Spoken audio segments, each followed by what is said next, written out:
This episode contains mature themes, language, and discussions that might not be suitable for all audiences. We believe in open and honest conversations that sometimes involve exploring topics that can be sensitive or challenging. Listener discretion is advised. My name is Shantell Martin, and I'm the host of What's the Point? This is a conversation series dedicated to exploring why artists create art and the forces that influence us. Join me as I sit down with artists and friends to talk about their reasons for doing what they do and why they continue to create. For me, the point of art is creating your own language. A lot of times when I shoot, I think of how's this going to look in 10 years? I don't really think about the individual colors as much as I think about how they play off of each other. Oh, the point is the journey. And I start to get a sense of what the painting is going to be like. Because the point of art could simply be just to make it.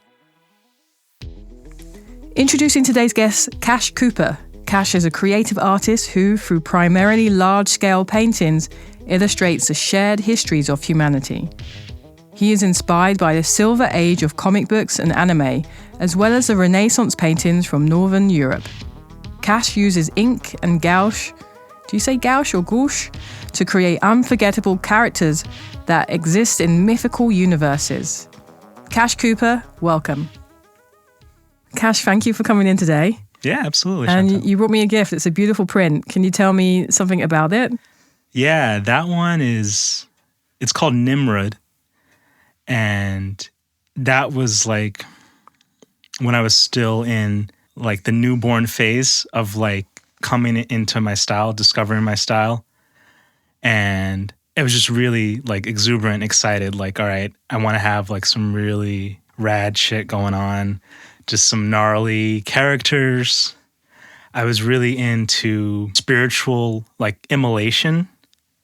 But like somebody like... Wait, what's spiritual immolation? Yeah, somebody who's like so full of just celestial God energy that they combust from the inside.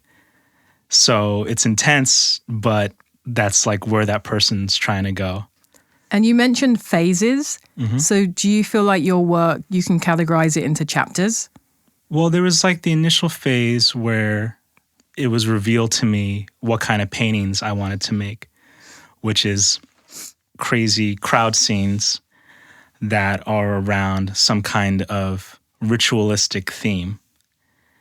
And in the beginning, it was all exploring this verb of like worshiping and different types of like spiritual practices. So be they like people exploding from spiritual energy or ritualistic dancing, people getting together and doing like crowd channeling exercises to like summon different types of gods. And then like bloodletting was also a big one. So like I'm really like entranced by the really like heightened and like sometimes like physically severe aspects of like spirituality. And going back to your style, how would you describe it? Like a gumbo of like new and old, mostly. I love, more than anything, I love video games. Like, and that bombacity, I try to get that into like all of my work. The feeling of like you're looking at something and things like play out in your mind as you're looking at them.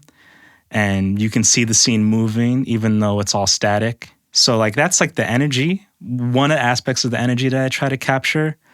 But then in terms of like the physical aspect of it, it's a lot of comic books, whether it's like old school like Marvel comic books like Jack Kirby or Steve Ditko, who are my guys, and then like manga, 20th century manga, Osamu Tezuka, also Mobius, the French comic artist, which basically comes down to like if the listener, if you don't know any of those artists, is basically just like a lot of line work, a lot of ink, heavy ink lines, kind of like a flat style a lot of the time. We've only been speaking for about 3 minutes, but I think this is the most that we've mentioned energy, spiritual, and ritual. Mm-hmm. What's your relationship to those words? Well, you know, I'm a pretty low energy person, like in real life. Like I sleep a lot. I stay inside a lot. You know, a lot of times people think like I'm medicated, you know, except in times when I'm on podcasts, you know, turning on the energy. Yeah. But when I'm painting, I get really like hype. For me, it's like equal to like fun. Like energy and fun are like equal. It's kind of interesting that you get energized when you're painting because it feels like a craft where you have to be very focused and still. And are you kind of distilling that energy and pulling that through the paintbrush? I would say so. So I use all the mediums I use are like water-based mediums. So I use watercolor and then ink, which is like water. So it's something that's like, it flows really easily. So it's like to go from like a physical, like it's something that's flowing, and then the energy is like flowing through my body. Like it's painting is like when I get the most like new agey. Yeah. Really. I'm pretty like secular, sleepy and secular in my real life. But like when I'm painting, I feel like I'm really like tapped into something.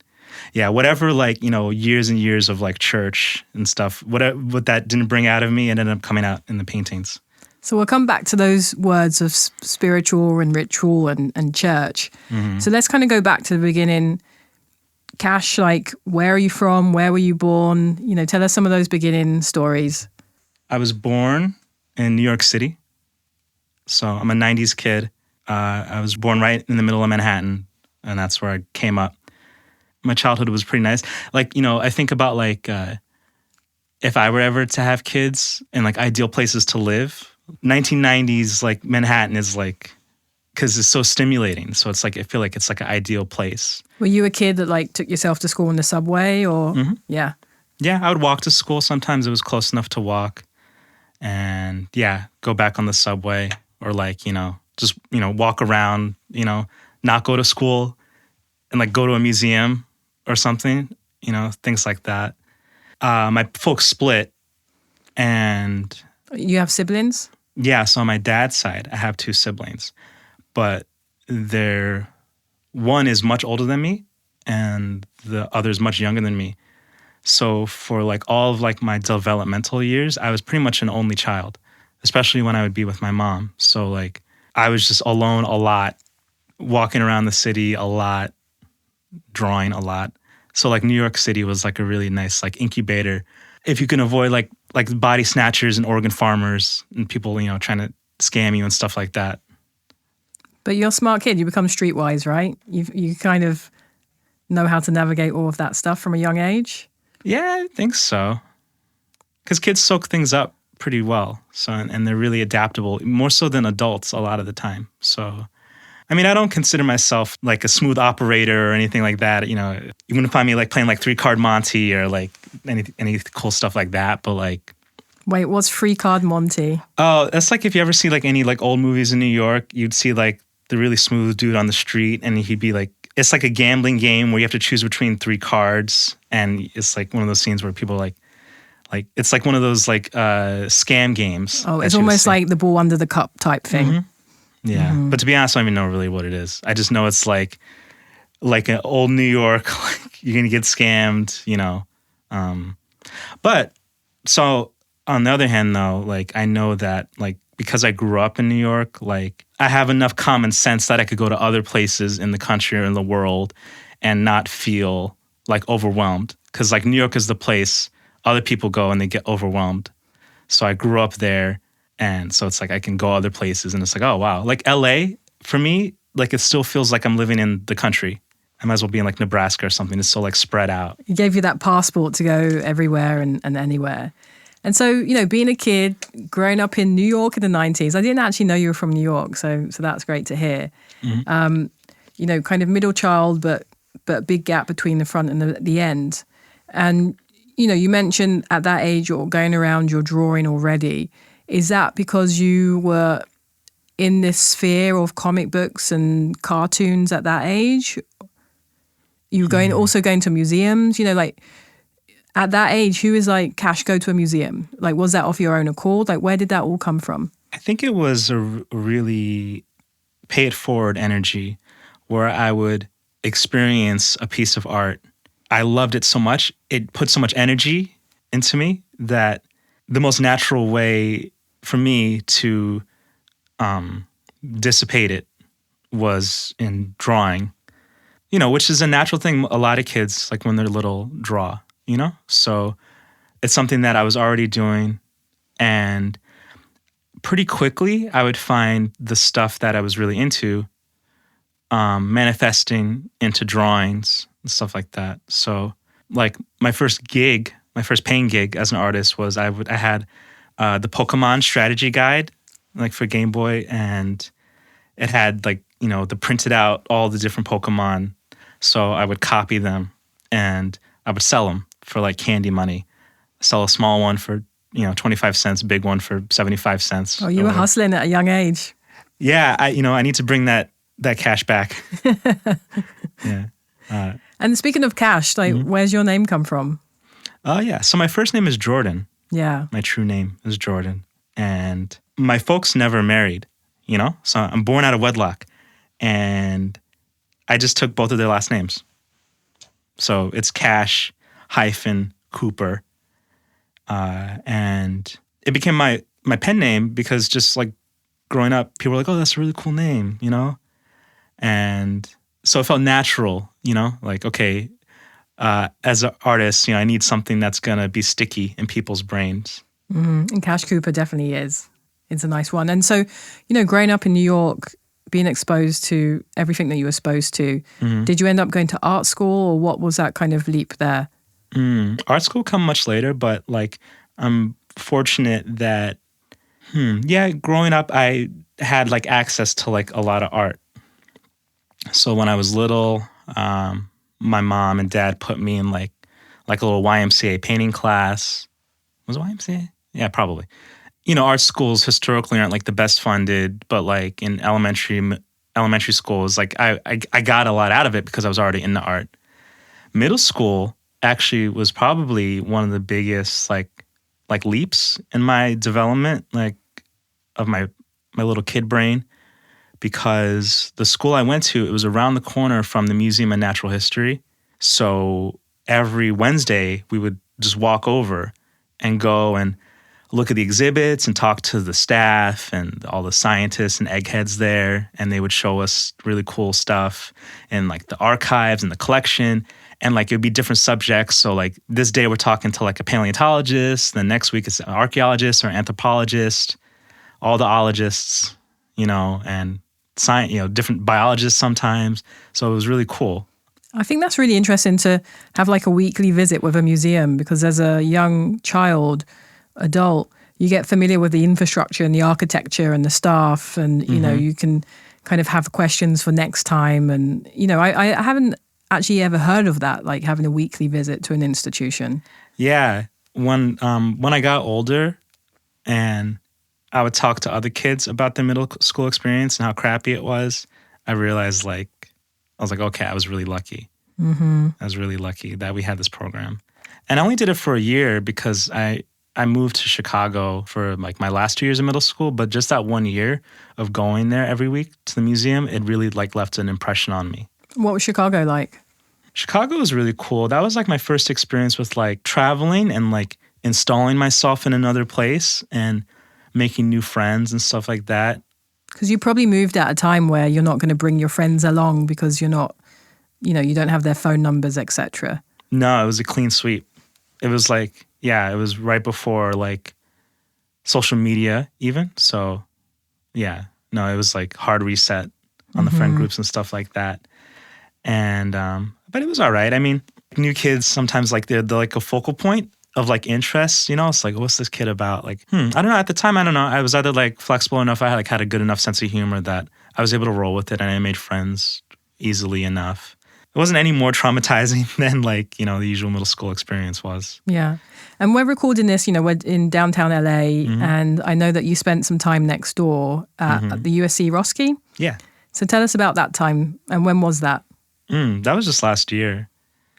So like, I guess that was the phase of my artistic development where it was like, all right, I need to like really like strategize and like take all the practical steps necessary to maximize my chances of success as an artist.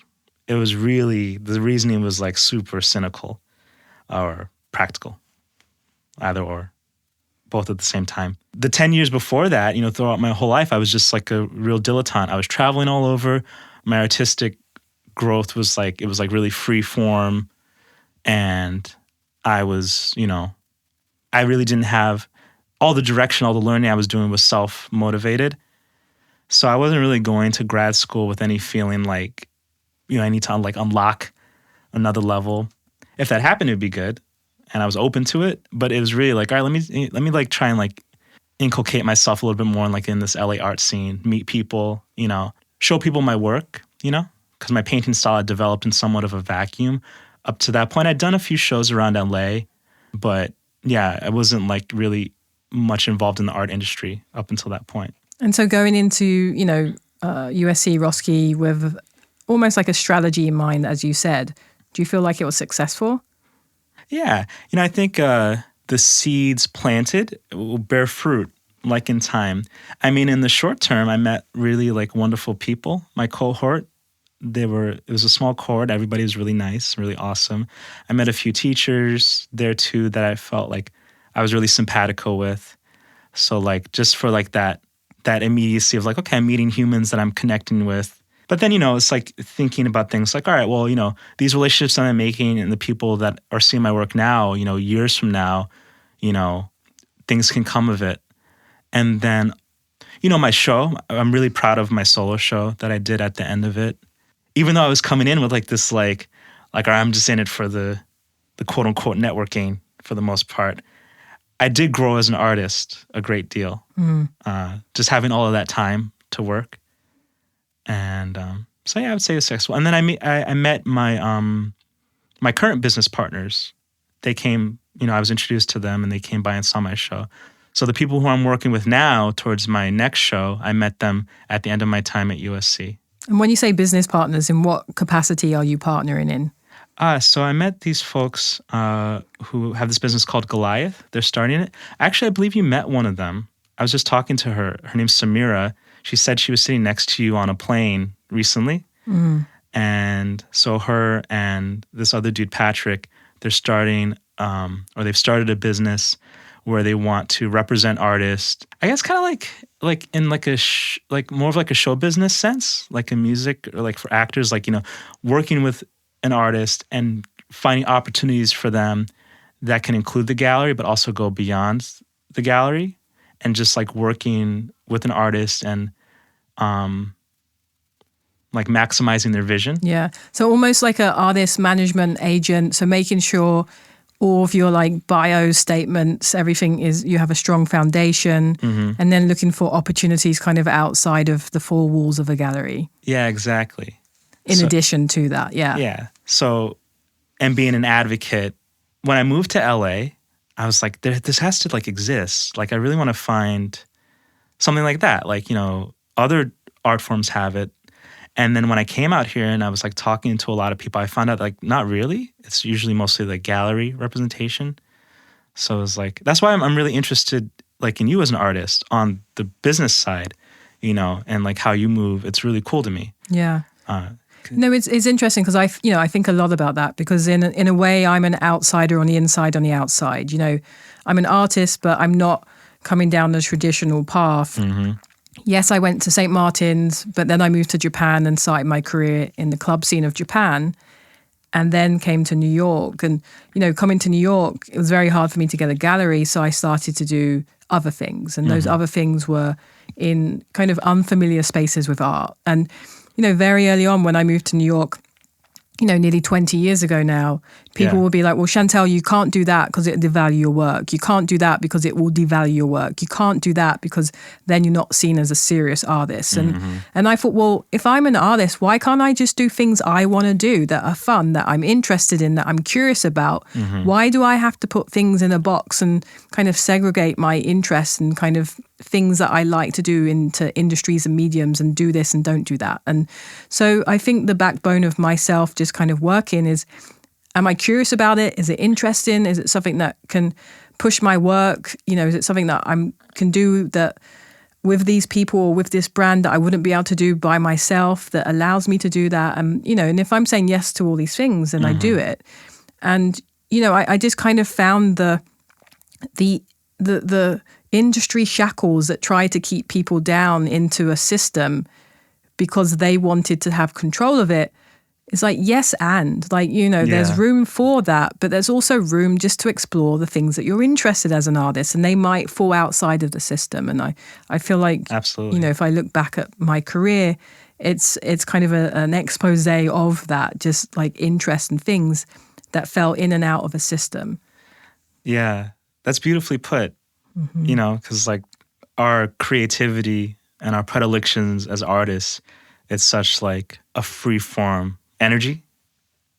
But like when you take that and then you bring that into the world of like industry, which is the world of money and the desire to make money, which I believe like 99.9% of the time it drives people towards like a conservative mind state and like a lot of fear because, I don't want to lose money.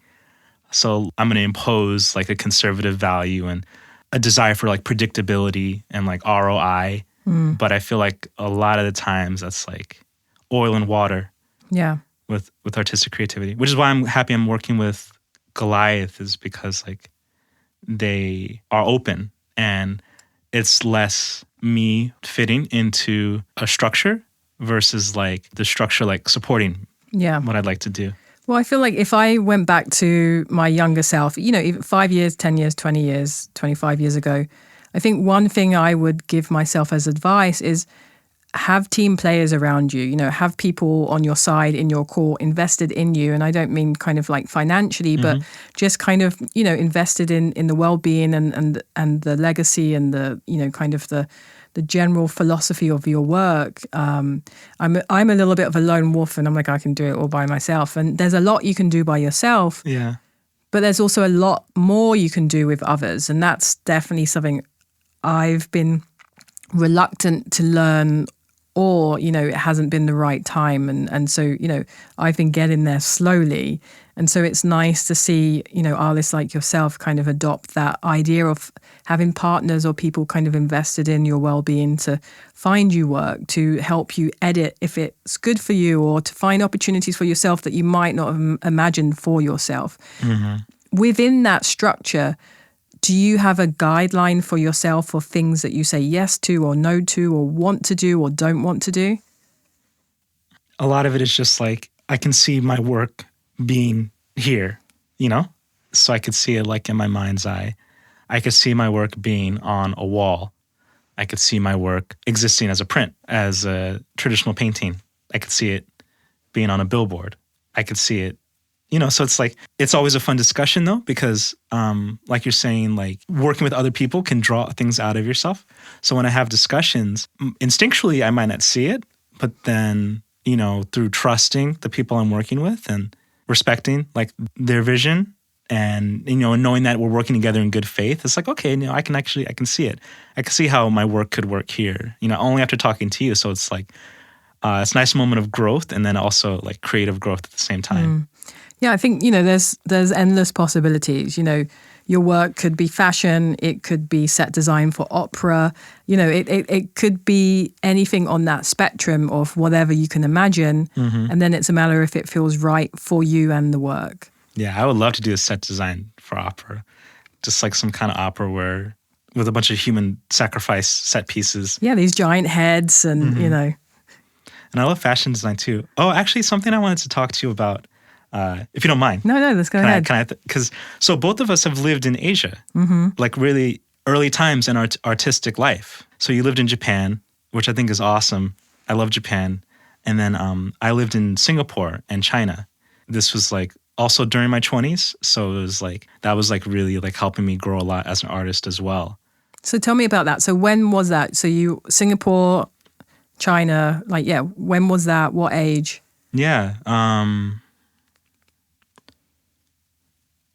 I think like a nice part about like growing up in New York is, I grew up there up until 18. And I had this feeling at the end, like, all right, let me go out and see what else is in the world. Let's see if it's better than New York. And if not, I can always come back. And I think like all the video games and the RPGs I was playing as well had me like feeling like I want to go on adventures and explore the world too. So I went to Cal Arts first. I went to California. I went as far away as I could go in the continent.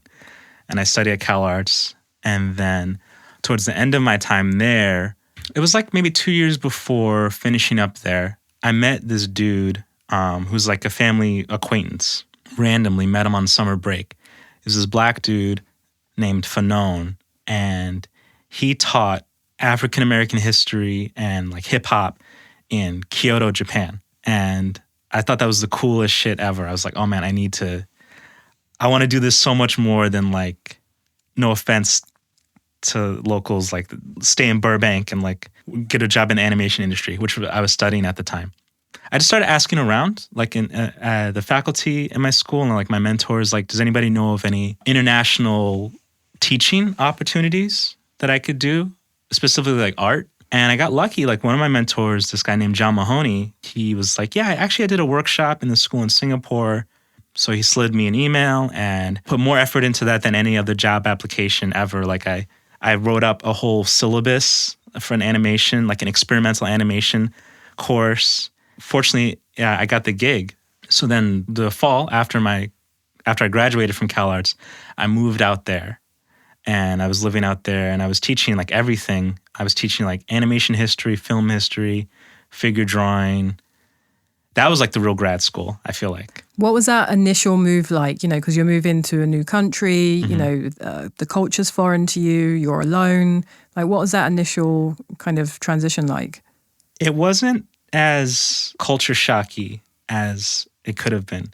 Coincidentally, at the time, I was dating a woman from Singapore. So I spoke with her and I spoke with like her family and they were telling me, I learned that, okay, English is the main language there. So I was like, okay, I can teach in English and I can move around. And then they told me like, because Singapore spends so much of its like money and infrastructure goes into education, like teachers are pretty well compensated and well respected. So I was like, oh man, this is perfect. So I was like, I went there feeling like, all right, some sense of security, but it still felt different. It was on the opposite end of the world. And like as New York, when you think New York, you think like a lot of slate gray and like Roman and like brutalist architecture and stuff like that. But like Singapore is so colorful. The buildings are all like these pastel colors. And the culture there, because it's this cool melange of different like Southeast Asian cultures plus like India and stuff like that. So all these cultures I was pretty unfamiliar with outside of like, the little bits going to like Little India in Jersey or like Chinatown, stuff like that. I was largely unfamiliar with it. So it was like big culture shock there. But I got into it pretty quickly. It was like the food was good. The subway system's good. I can get around. The job was fun. And how long were you there? I was there for 2 years. And then did you go from Singapore to China?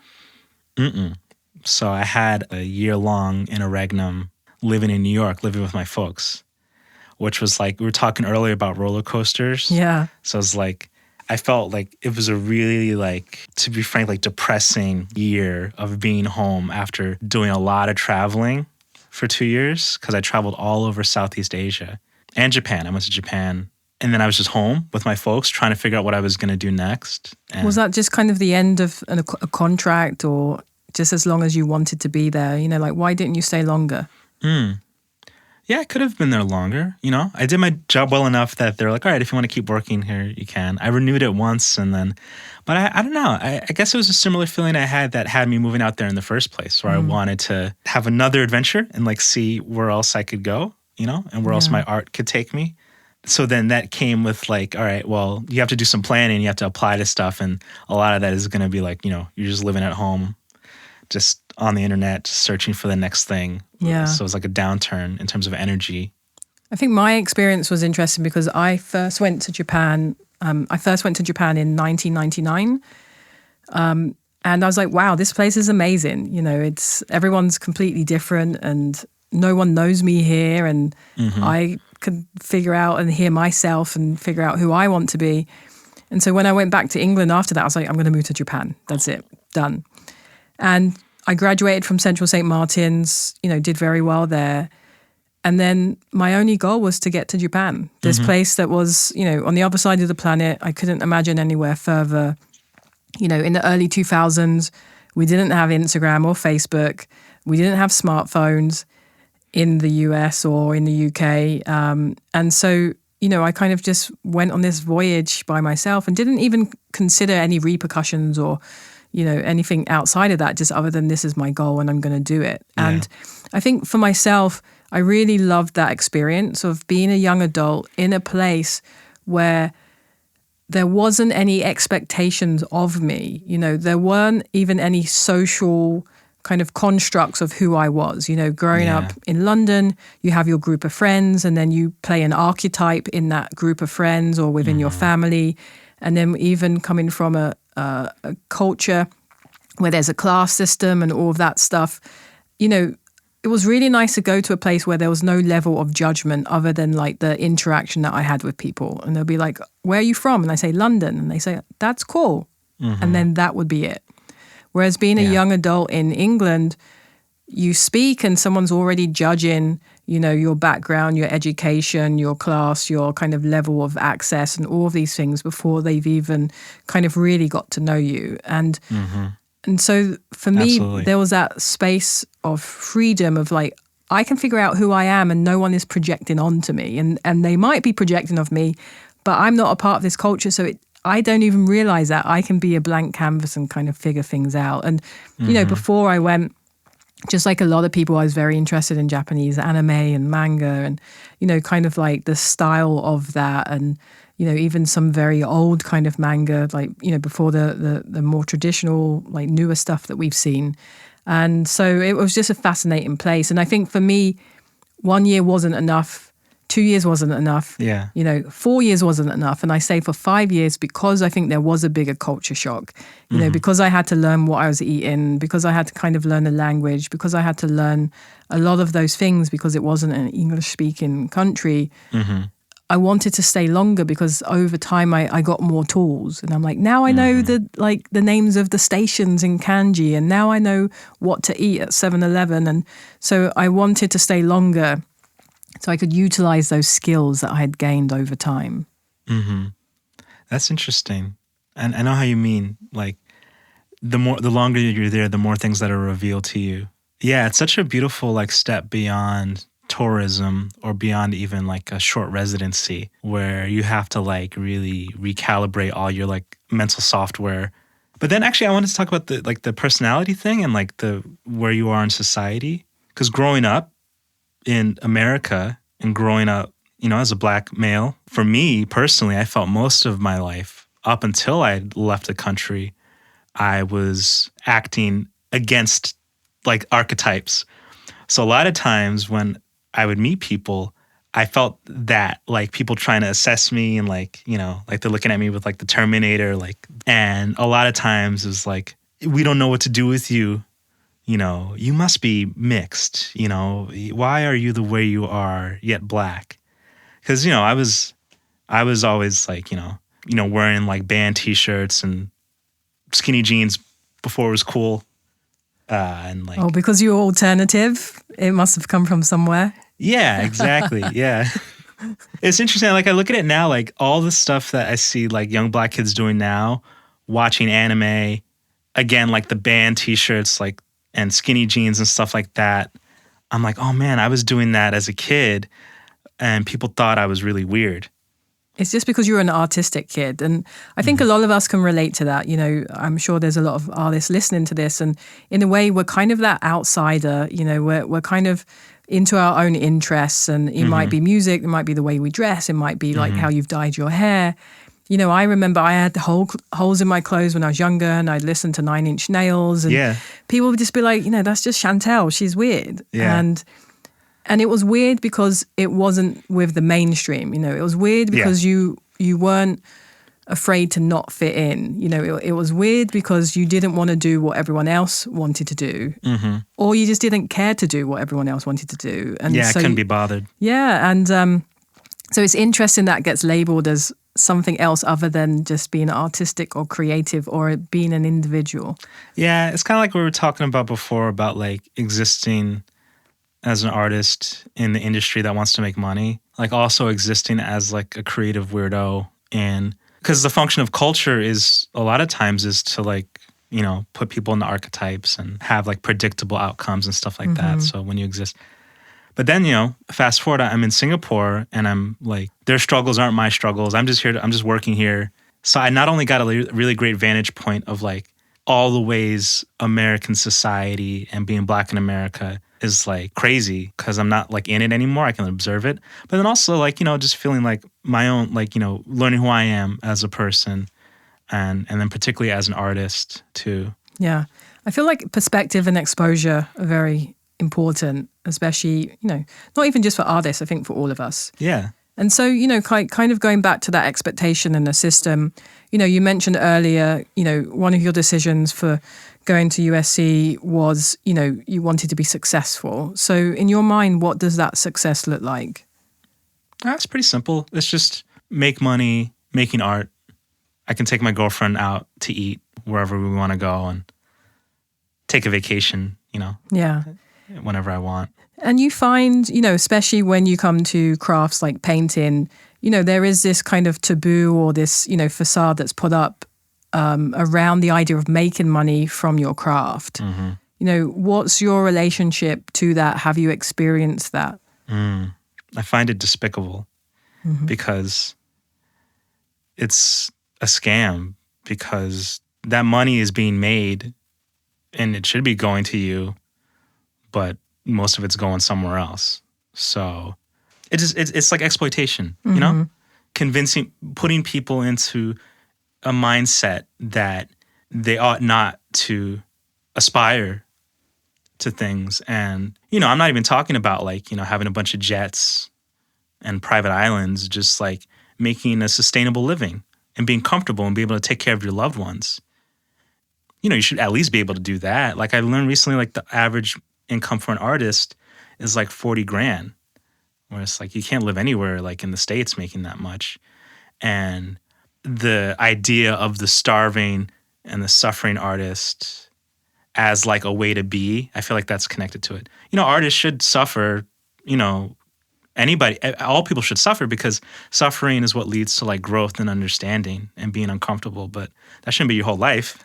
You know, and I think suffering is very different from starving. And we've romanticized, and I say we very generally, but, you know, I like the idea of like it is a scam or an illusion that the starving artist is someone that's been romanticized instead of the thriving artist that is successful, that perhaps has struggle, perhaps has challenges in their life, but is supported and given the time, freedom and space to express themselves, their imaginations, their ideas, you know, their kind of concepts and philosophies, and they're supported to do that. Like, what does the world look like when we support the artists? And I like the idea that, you know, you kind of pointed out that people make money from the art. It's not like there isn't money in art, and it isn't like, you know, the gallery is this you know, sacred space. It's a retail store. You know, just as you walk into a place and buy a pair of sneakers, you walk into a gallery and you buy a piece of art, but there's this facade or this illusion that essentially takes the power away from the artists. And you know, yes, artists don't need to be business people, but let's not hide the fact that you're selling their work and you're profiting from them, or a lot of people are profiting from the way that system is constructed. Yeah, absolutely. Like on paper, I think it's the profiting part is good because artists provide a valuable service. You know, we make people feel good, or we make people think, and we make people imagine. You know, and the people that support us, all the left-brained, business-minded people and logistics-minded people who support us, they should also make a good living. It just gets bad when it's like the case, like when you look at like the state of like most of the world under capitalism, where it's just the proportions of the money is just so crazy. Yeah. And I'm glad that, you know, going back to like Journey and stuff like that, I'm glad that I took such a long break between undergrad and grad school so I could completely like grow as an artist without any like strictures or like expectations. Because my painting style I developed between that living in Singapore, moving to China, then subsequently moving to LA, a space of about 8 years or so. I had like matured as an artist, and it wasn't under any expectations. The beautiful thing about it is that it was like person to person.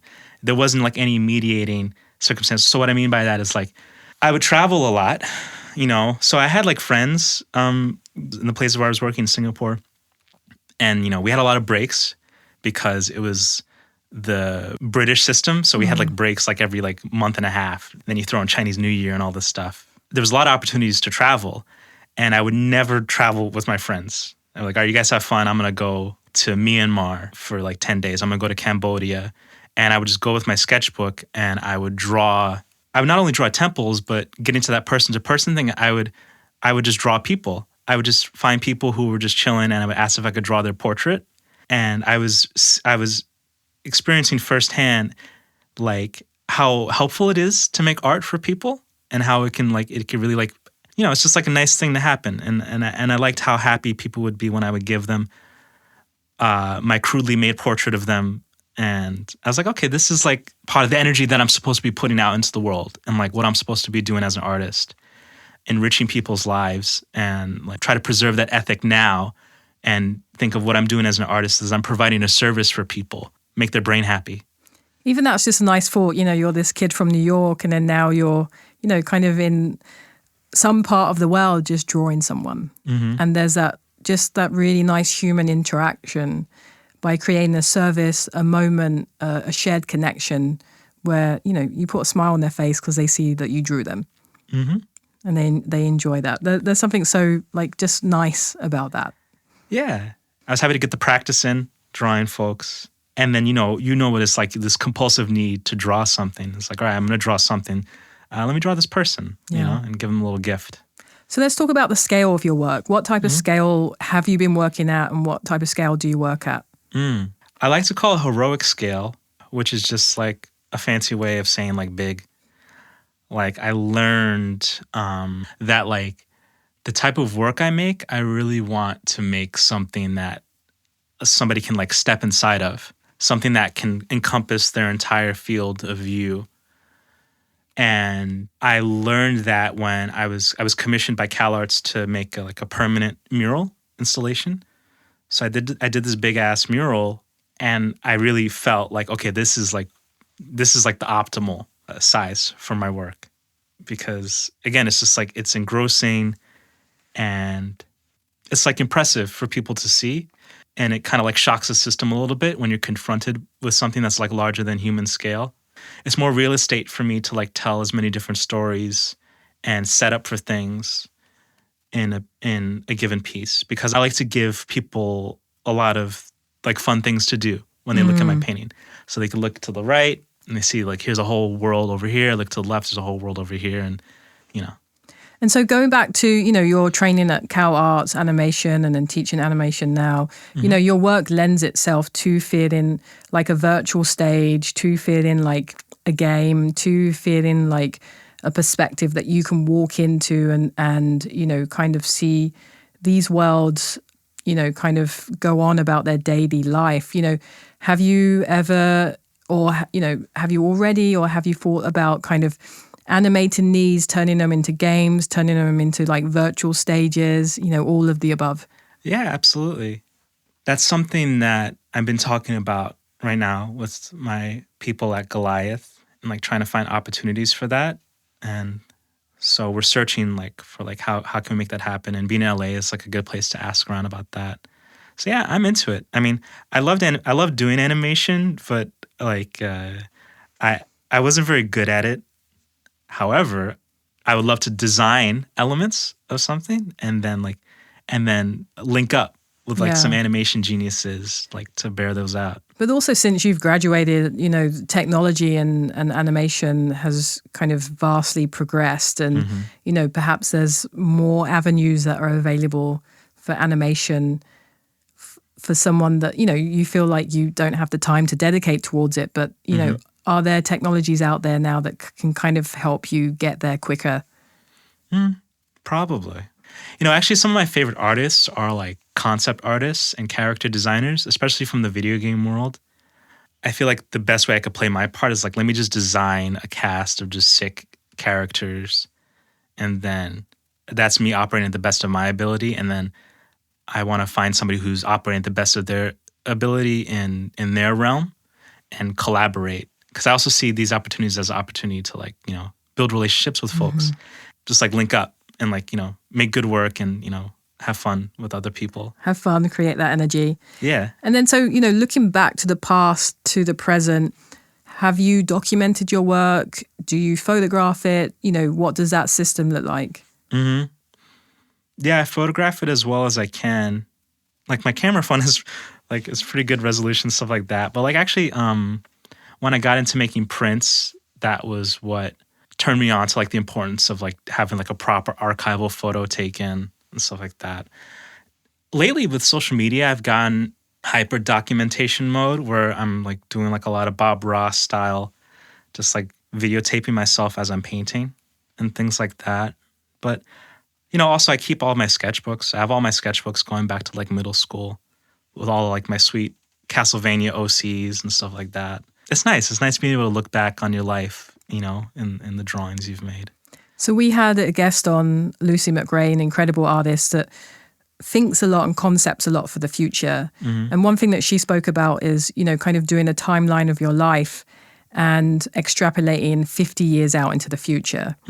And so if you extrapolated 50 years out into the future and you were looking back, what would have been some of the things that you've worked on and have created in your lifetime? I think about it a fair bit. So when I think about like the direction that my work is going in, I think of things in terms of verbs and like the lives of the folks in my painting. I think about it like as if I'm on like this like crazy like psychic anthropological excursion where I'm going into my brain and then coming out the other side of it in some crazy ass dimension where these paintings happen.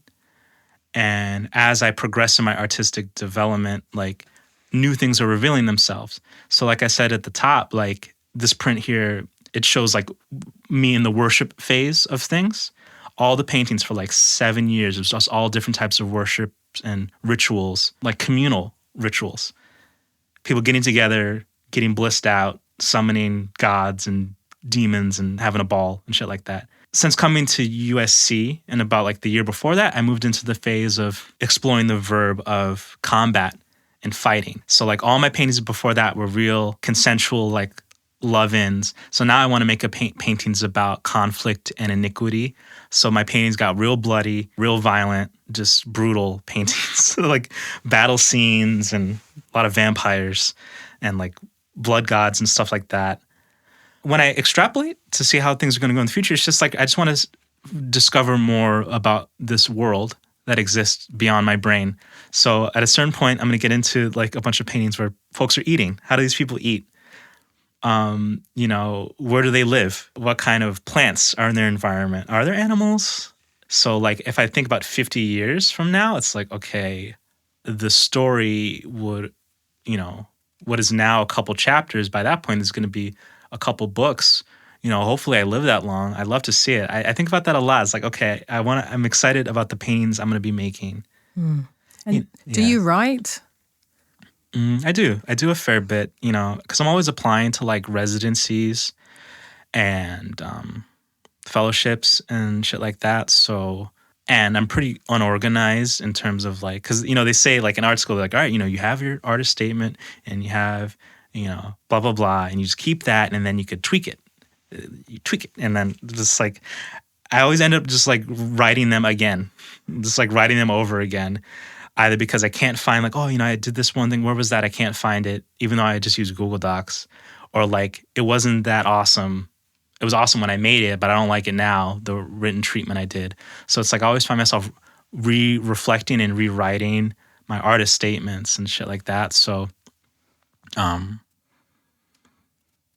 that's where I do the bulk of my writing. And it's helpful though, because it helps me like externalize like, what I'm making. And then also a tip I got from our friend Keith is to write what my paintings are about, or at least like what's going on in them. So I've been doing that recently too. Fantastic. Yep, Keith Meyerson. And so, I asked about writing because, you spoke about wanting to know what they're eating, what their houses look like. And then you imagine these kind of novels about the characters, as kind of artworks within themselves. And, those can go on all sorts of different tangents as well. Bringing it back, I said we'll come back to, you mentioned that you went to church a lot as a child. Tell us a little bit about that experience and how you think it's affected the work that you create now. Oh, yeah, sure. I grew up Black Catholic. I don't know why. I don't know why that was because like my family's like from the South. I don't know how we ended up Catholic. But I was just going up until the point where I got confirmed. So from like 6 to 12. And confirmation is just like when you graduate or whatever from Sunday school. I'm sure it's deeper than that. But it was about 6 years of going to church really regularly. And not just Christian church, but like Catholic church, which is the most like intricate, like Baroque, brutal style of Christianity, and experiencing those stories, like, and seeing that artwork, I think it really incepted me and turned me on to the idea of like deep historical time and like the ancient world and like aspects of the ancient world that claw their way up to the present. It makes for really good art, the severity of it and the intensity of it. So I think for me, like as boring as it was a lot of the time, I really dug the art and it gave me an appreciation for like ancient art forms. So then consequently, like growing up and moving around like New York City, going to other museums and stuff, it's like I'd be interested in stuff like that, Catholic artwork, and then going back and seeing like, seeing how pagan traditions influenced Catholic artwork, and then going back to like, ancient Sumeria and ancient Egypt, and just seeing like, traveling through history through the really like vibrant avenue of like spiritual practice and how that like makes for really good art. I like the visual of kind of old practices climbing their way to the present through like the subconsciousness, or through art, or through books, or through media, or through things that we consume. That's kind of an interesting visual. Yeah. And we're still quite early in the year. It's at the time we're doing this, it's still February, I believe. So what's this year looking like for you? What's coming up? What's around the corner? Well, I'm working with my people on doing a solo show. Don't know where it's going to be yet, but right now I'm feverishly and obsessively working on paintings for the solo show and getting some prints up. I have prints available on my site now, but I'm looking forward to making new ones. And what's your site? Oh, my site is cashcooper.com, and it's hyphenated, so it's cash-cooper.com. Everybody out there, run, don't walk. And, it's like, just doing a good solo show. And then, I'm applying to like all these different residencies and stuff like that. So this is a time capsule of that. I'm gonna put that energy out there. I'm applying to Next Haven. So I'm hoping I could get out there to New Haven and like do that, be out there for 10 months. And then I'm also applying to this U.S.-Japan Cultural Exchange Fellowship. So right now I'm in the process of like trying to find folks and institutions in Japan that I could like meet out there and stuff like that, and work on like an artistic project out there. So just like trying to set up, because I've been in LA for almost 10 years, I need to travel. So I'm trying to set shit up like that and like get out of here for a while so I can like tap into a new level of like artistic growth. I was going to ask, like, other than getting out of LA, like what do residencies provide for you? It's like a condensed aspect of what we were talking about before, of where you go somewhere new, even if it's in the States, just getting out into a new environment where you're free somewhat to not only work on your practice, but also just get to know yourself, get to know your practice in a new environment, which recontextualizes everything you've been doing up until that point. I find that I get the best out of myself when I'm meeting new people and going to new places. As much as I love being in the house and not doing shit, but painting, it's like getting out amongst people is how I grow the most. Yeah. So I'm just trying to set up opportunities for me to do that. And then, working on this solo show. I just finished a really good painting about wrestling. I've been getting really into pro wrestling. So I made this painting of a giant, 40-man Royal Rumble I'm really proud of. So I'm excited to show people that. And just put good art out there. Fantastic. And then just to kind of start to wrap us up, what do you think is the point of art? It's a service. It's like an act of service. As much as I love, we were talking about Catholic artwork, or going back and looking at the religious artwork of other traditions like ancient Egypt, Mesopotamia, the Christian world, the Roman world. A lot of that artwork was to reinforce an idea and to make people, to reinforce where somebody exists in a structure. I love it for how, just technically, but in terms of the ethic of it, I'm much more inspired by Buddhist painting, specifically Tibetan Buddhist painting. And I'll never forget the feeling I got when I learned that, these folks, they make these called tanka paintings, so the beautiful scroll paintings or mandalas. And the idea is that, you look at it and it's a tool to help with your meditation. And it's a tool to help you get a little bit closer to enlightenment. And I feel like that's a really beautiful service to provide for folks. So, in terms of that's my point of art. I want to provide folks a tool to get out of the egoic mind state of where you're constantly thinking about, you're fretting about the future or you're dwelling about the past, you're terminating online and you got brain rot and you just really caught up in it in a bad way. But if you look at a piece of artwork, it really frees you up. Even if it's just for an instant, you're like, oh, what the fuck's going on in this piece? I think that's a really helpful, healthy service to provide for people, to give them that form of micro escapism. Well, Cash, thank you for providing this service and for getting out the house today as well. Yeah, my pleasure. It's been really nice speaking with you. So thank you so much. Absolutely, Shantell. Thank you for listening to this episode of What's the Point? Recorded at Spotify Studios in Los Angeles. Check out our website made by eat.studio.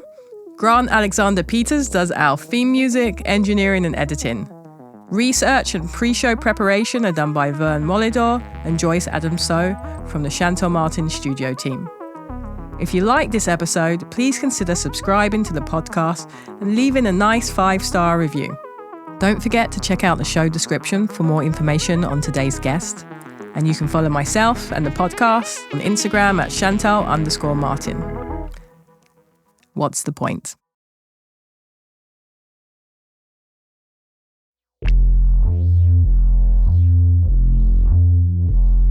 Swing into action, swing into action. Sitting at the back of the bus on the train. Swinging into action, swinging into action.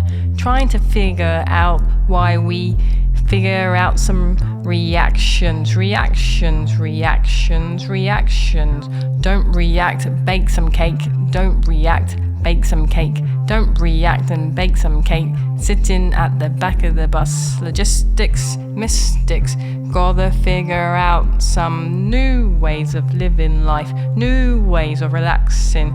New ways of creating lines. And new ways of making fun and making swings and making little things.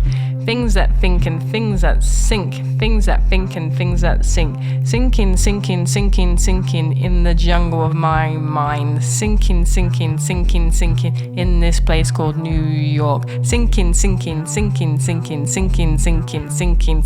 Gotta get it out. Gotta get it out. Escape, escape, escape, escape. Give me an escape. Give me an escape. Hatch, hatch, hatch that cake. Hatch that egg and hatch that cake. Cake, bake. Cake, bake. Cake, bake. Cake, bake. Bake some bread and bake your mind, and bake some cake and bake some boys. Bake some boys and boys and boys and boys and toys and goys. Goys, goys, abracadabra. Goys doesn't even mean anything, but it doesn't really need to. What's the meaning of this place? What's the meaning of this place? What's the meaning?